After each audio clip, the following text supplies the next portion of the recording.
Voy a grabar.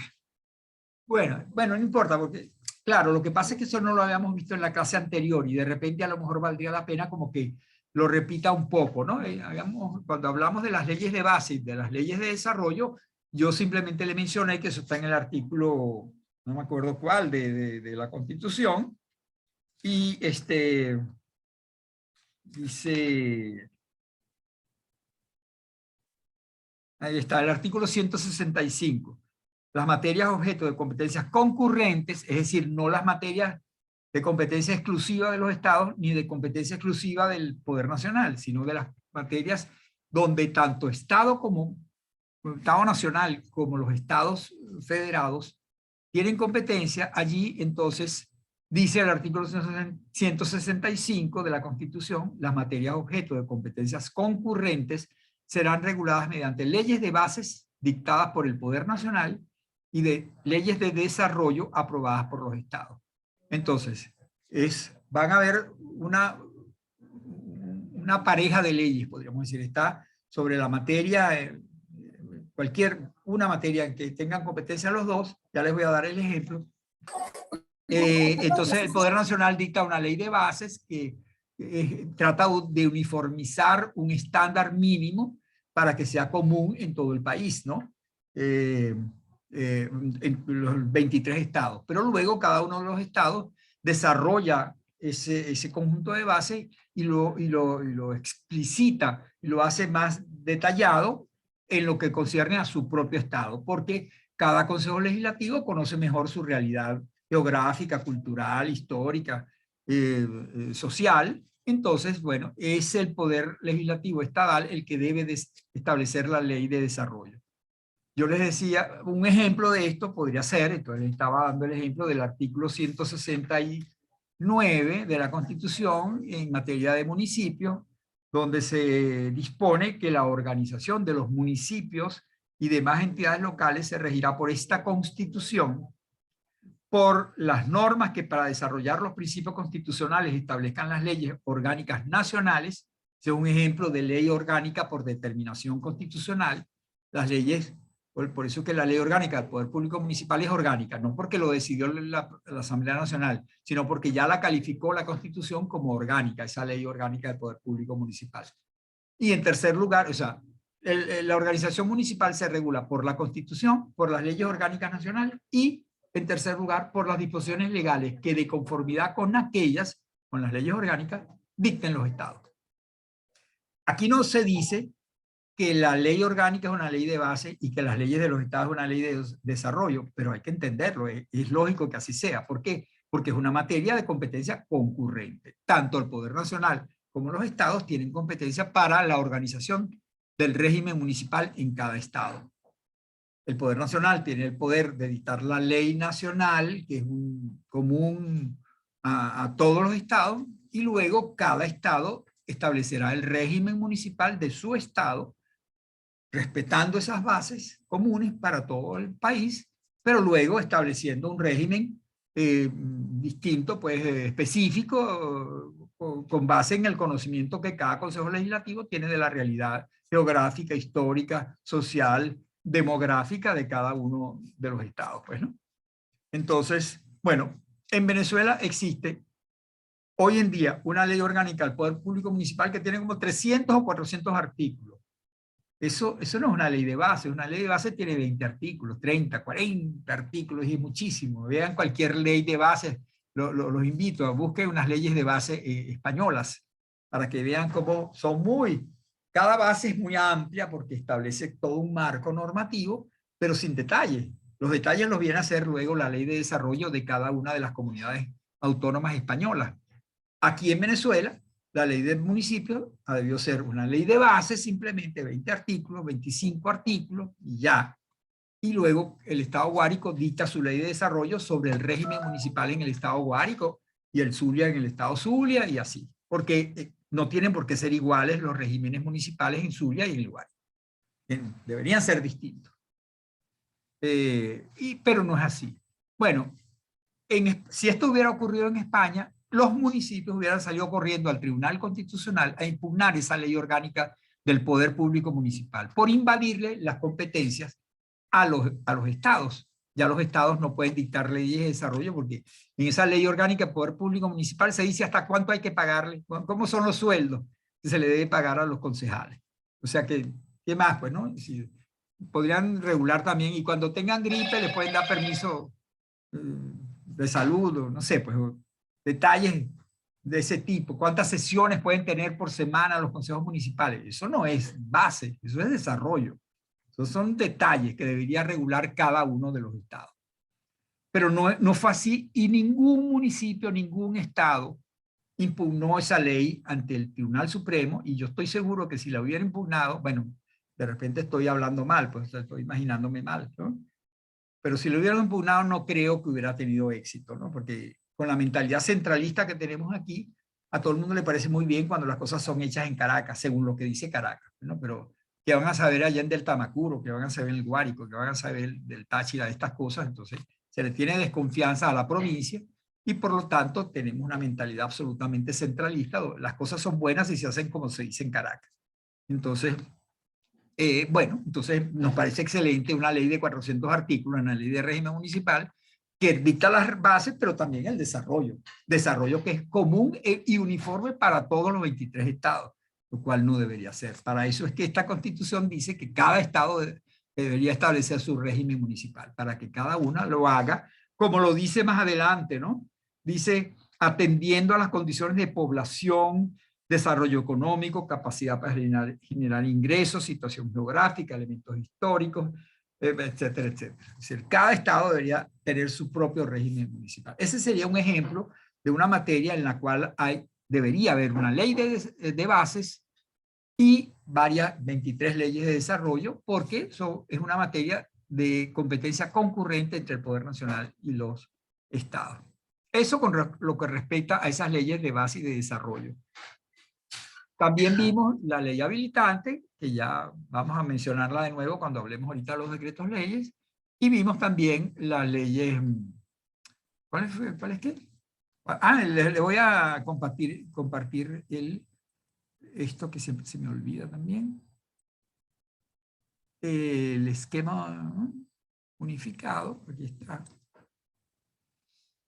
La ley orgánica y las leyes ordinarias, que son otras también. Bueno, ya nos detuvimos bastante con el asunto de la ley orgánica, cómo la Constitución del 99 trató de mejorar el régimen de las leyes orgánicas que había sido un poco desvirtuado bajo la vigencia de la Constitución del 61. Entonces estableció unos casos en los cuales pueden haber leyes orgánicas sin darle mucha libertad de creación de leyes orgánicas al poder nacional, al poder legislativo. Ya, bueno, ya de eso hablamos la vez pasada, si hubiera dudas me lo plantean. Y en cambio, la Constitución, bueno, también hizo algo bueno, que fue que estableció un procedimiento un poco más estricto para la aprobación, más rígido, más, que otorga mayor legitimidad al procedimiento para elaborar leyes orgánicas, y con lo cual la conclusión sería que las leyes orgánicas deberían tener un rango superior al de las leyes ordinarias, como se llegó a pensar en su momento bajo la vigencia de la Constitución del 61, con base en el artículo 162, creo 163 de la Constitución del 61, que les invito a que lo lean, ¿no? Porque, digamos, eso todavía la gente cree que están, el 163 numeral 1, numeral 1, aparte único, las leyes que se dicten en materias reguladas por leyes orgánicas se someterán a las normas de esta. Eso decía la Constitución del 61, pero eso ya no lo dice la Constitución del 99. Es más, la Constitución del 99 no dice nada con respecto al rango de las leyes orgánicas, por lo cual se ha planteado entonces la duda sobre si las leyes orgánicas tienen un rango superior o no lo tienen, como es. Bueno, hay todo un tema ahí planteado que de acuerdo con mi impresión, así ha ido siendo resuelto sin base en la Constitución, afirmándose que las leyes orgánicas tienen un rango superior a las leyes ordinarias, pero eso no está previsto en la Constitución. Bueno, bueno, entonces quedamos en que íbamos a continuar desarrollando las otras fuentes de rango legal. Yo les coloco aquí como otras fuentes de rango legal los decretos leyes, los tratados internacionales y las normas comunitarias. Vamos a ver hasta dónde podemos llegar en el día de hoy, que me gustaría terminarlas todas, pero les avisé a los que ya ingresaron inicialmente en el chat, aquí en el Zoom, que está convocada una sesión del Consejo de Facultad y es un tema, yo soy consejero de facultad, yo tendría que asistir y hay un tema del interés del Instituto de Derecho Público que yo tendría que estar presente, de tal manera que a lo mejor voy a tener que, lamentablemente, que cortar la clase anticipadamente. Lo que pasa es que a veces en el Consejo de Facultad no llega a haber quórum, entonces no quiero suspender la clase para irme al Consejo de Facultad y al final resulta que no hubo quórum, entonces perdí, como dicen por allí académicamente, el chivo y el mecate.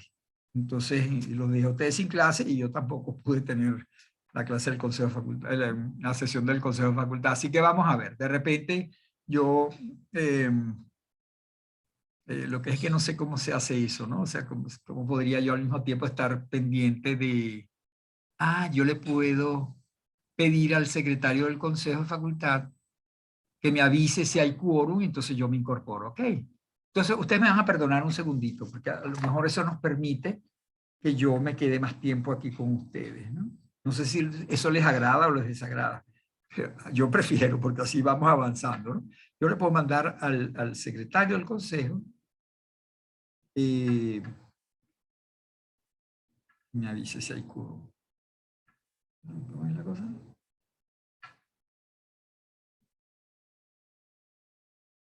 Aquí está.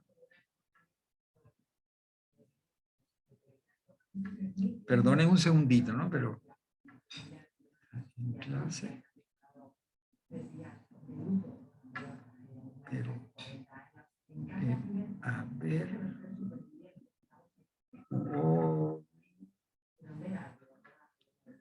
Quórum.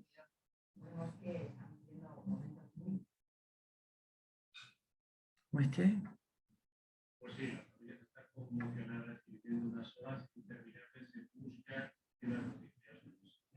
A ver, avísame, por favor, y me incorporo.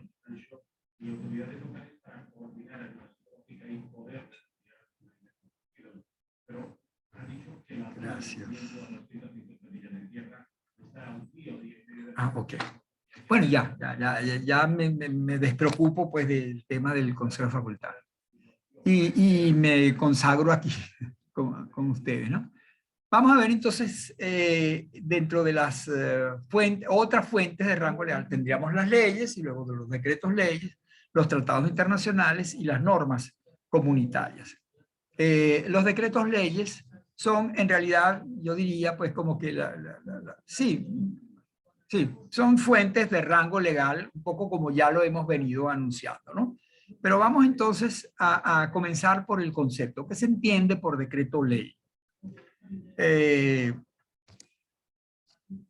La expresión decreto ley es como que la más aceptada en términos generales, aun cuando hay algunos autores en algunos países con base en algunos ordenamientos jurídicos, en algunas constituciones que distinguen entre decreto ley y decreto legislativo, como que son cosas distintas, ¿no? Parecidas pero distintas. En Venezuela se tiende a decir hoy en día decreto con rango, valor y fuerza de ley. ¿Por qué? Porque eso es lo que dice la Constitución, más o menos, ¿no? Pero qué largo es eso, decreto con valor, rango y fuerza de ley, cuando podemos decir una cosa como decreto ley, que es más corto. Sin embargo, algún profesor de Derecho Constitucional y Derecho Administrativo me regaña cuando yo le digo decreto ley a todos los decretos con rango, fuerza y valor de ley en Venezuela. ¿Por qué? Porque justamente pretenden que se acepte una terminología que tiende a ser digamos, variable según los países, según la doctrina y todo. En el caso mío, yo prefiero decirles a ustedes, yo cuando me refiero al decreto ley me estoy refiriendo a todo acto que no sea una ley, sino que emana del jefe de Estado, pero que tiene rango de ley. Para mí eso es el decreto ley. Un acto que no es una ley, pero es como si fuera una ley en cuanto a su valor, su rango y su fuerza. Y no emana del cuerpo representativo de la voluntad general. No emana en Venezuela de la Asamblea Nacional, ni emana en Colombia del Congreso, ni emana de las Cortes en España, no emana del cuerpo representativo de la voluntad general, del órgano legislativo, sino que emana del jefe del Estado, del jefe del Poder Ejecutivo, podríamos decir, ¿no? Eso es lo que es un decreto ley en términos, digamos, lo admitamos, lo comenté, en términos corrientes. Probablemente no es su nombre técnico, ¿no? Su nombre, si ustedes van a intentar un recurso contra un decreto de estos, ante el Tribunal Supremo, no lo llamen decreto ley, porque así lo llama su profesor Gustavo Urdaneta, pero el Tribunal Supremo a lo mejor quiere que ustedes le digan decreto con rango, valor y fuerza de ley, porque así es como sale en la Gaceta Oficial. ¿De acuerdo? Bueno, vamos a admitir a Juliana. Ok, entonces volvamos otra vez. Yo entiendo entonces por decreto ley todo acto normativo que emana orgánicamente del jefe del Estado, es decir, de la cúspide del Poder Ejecutivo, pero que tiene rango de ley. Es un acto normativo que entonces se le llama ley, digamos la parte de ley es porque es como si fuera una ley. En cambio, se le dice decreto porque emana del presidente de la República, que es el nombre que tienen en Venezuela los actos dictados por el presidente de la República. El presidente de la República, cuando dicta un acto, dicta un decreto. Ese decreto puede tener carácter normativo o no. Un decreto, un acto mediante el cual el presidente de la República nombra un ministro, eso no tiene carácter normativo, un acto individual, subjetivo, que produce efecto solamente para nombrar a ese señor, y se llama decreto.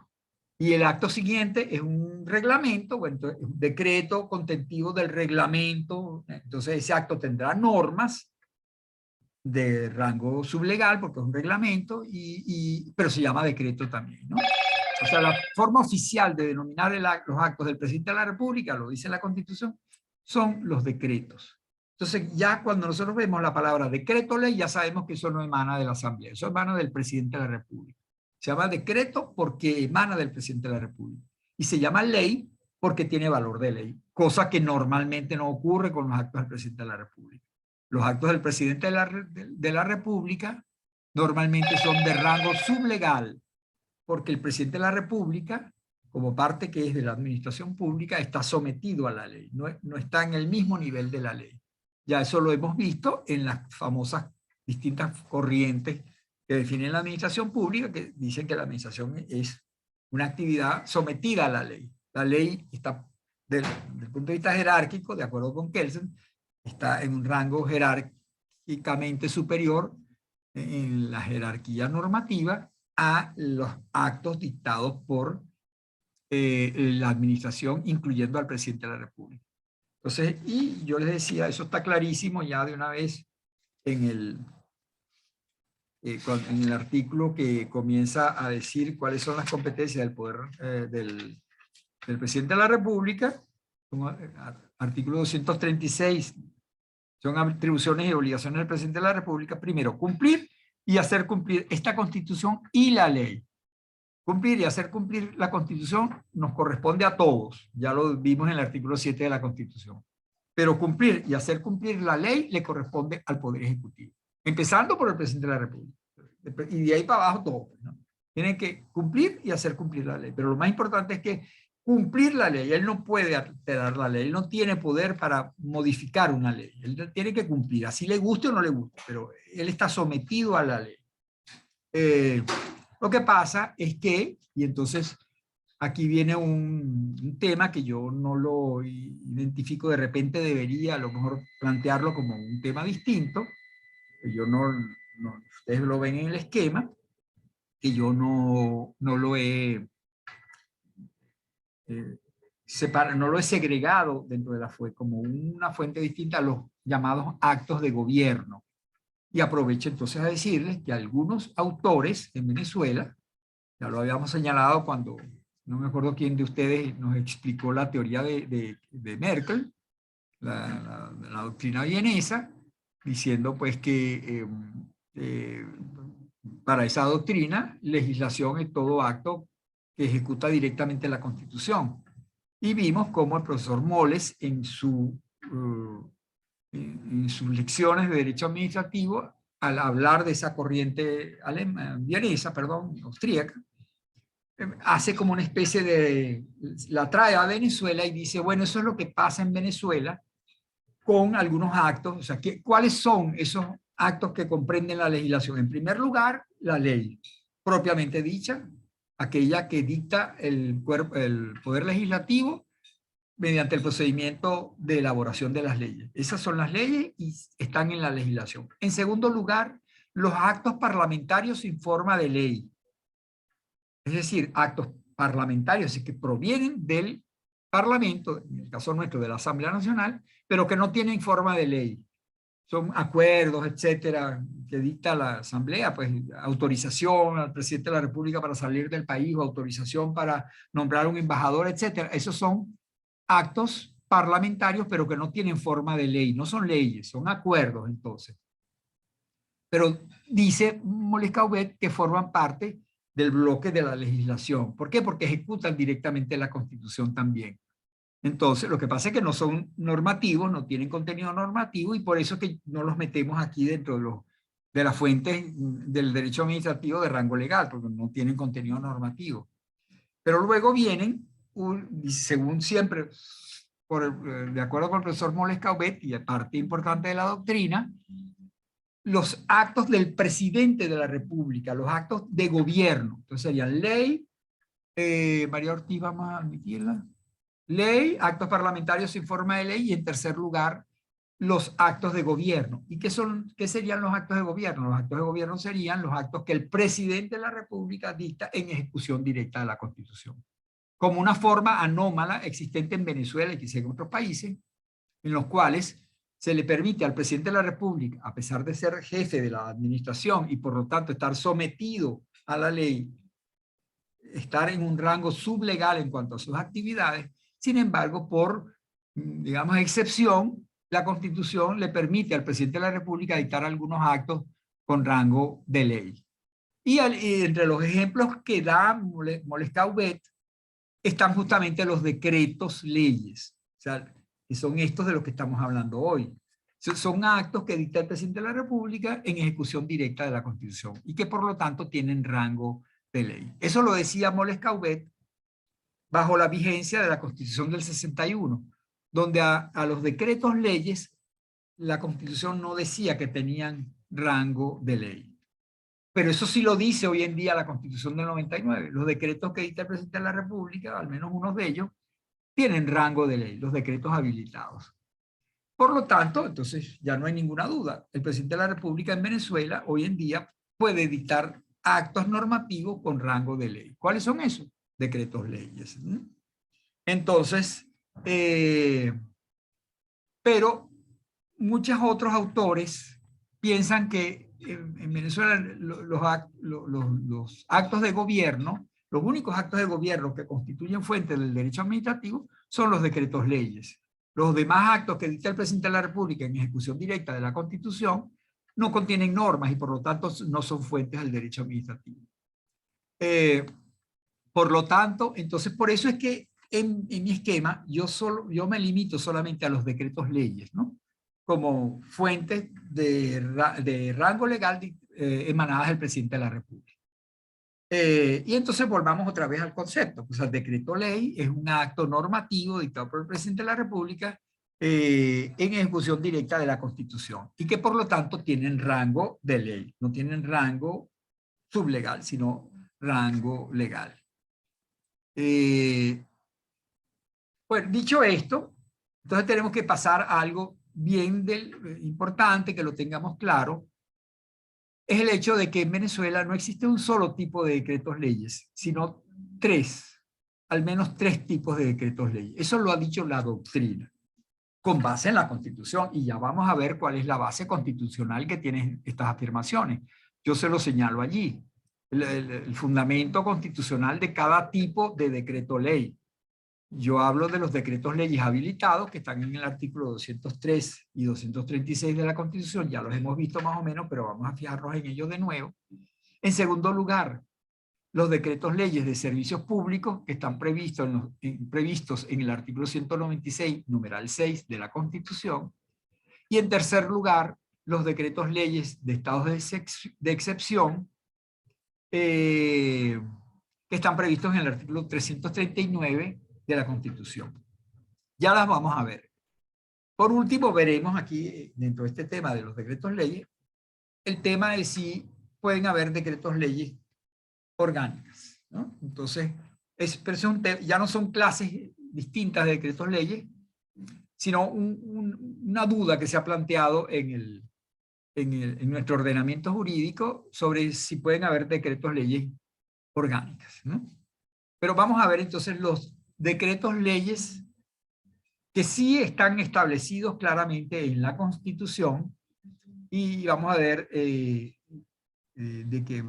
cuál es el concepto de cada uno de ellos, en qué momentos se pueden dictar y cuáles son los requisitos para que se puedan dictar estos decretos leyes. Ya esto prácticamente se está terminando, así que vamos a detener la pantalla compartida. Yo voy a suspender aquí y ya sabemos que podemos entrar con el enlace anterior, ¿no es cierto? Para que yo no tener que enviarles un nuevo enlace, ¿no es cierto? ¿Sí o no? Sí, ¿verdad? Creo que sí. Ok, vamos a verlo. Si no pudieran, yo abro una nueva y les mando el enlace, ¿de acuerdo? Pero vamos a intentar primero aquí porque es más rápido. Suspendo